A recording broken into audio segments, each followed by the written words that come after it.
Welcome to KV channel. இன்றைக்கி நம்ம கோதுமையில் தான் ஒரு ஸ்நாக்ஸ் செய்ய போகிறோம்.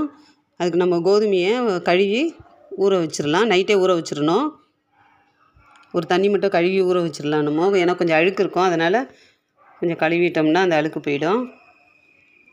கழுவி தண்ணி ஊற்றி ஊற வச்சிடலாம். நான் நைட்டே ஊற வச்சிட்டேன். காலையில் பார்த்திங்கன்னா இப்படி தண்ணியை வடிகட்டிட்டு ஒரு துணியில் போட்டு உணர்த்திடுங்க. ஒரு அரை மணி நேரத்துலேயே அது உணர்ந்துடும்.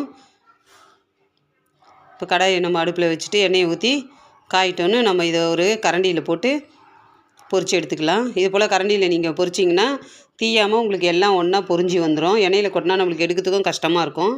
அதனால் இந்தமாரி கரண்டியில் பொரிச்சிக்கலாம். நம்ம கரெக்டாக எல்லாமே நல்லா பொரிஞ்சு வந்துருக்கு. கருவேப்பிலையை பொரித்து கொட்டிக்கலாம். உப்பு மிளகாத்தூள் போட்டு கலந்து விட்டுக்கலாம். இது நல்லா மொறு மொறுன்னு கிறிஸ்பியாக இருக்கும். சாப்பிட்றதுக்கு குழந்தைங்களும் விரும்பி சாப்பிடுவாங்க. நீங்களும் செஞ்சு பாருங்கள், ரொம்ப நல்லாயிருக்கும். பிடிச்சிருந்தால் லைக் பண்ணுங்கள். சப்ஸ்கிரைப் பண்ணாதவங்க சப்ஸ்கிரைப் பண்ணுங்கள். அடுத்த வீடியோவில் பார்க்கலாம். பாய்.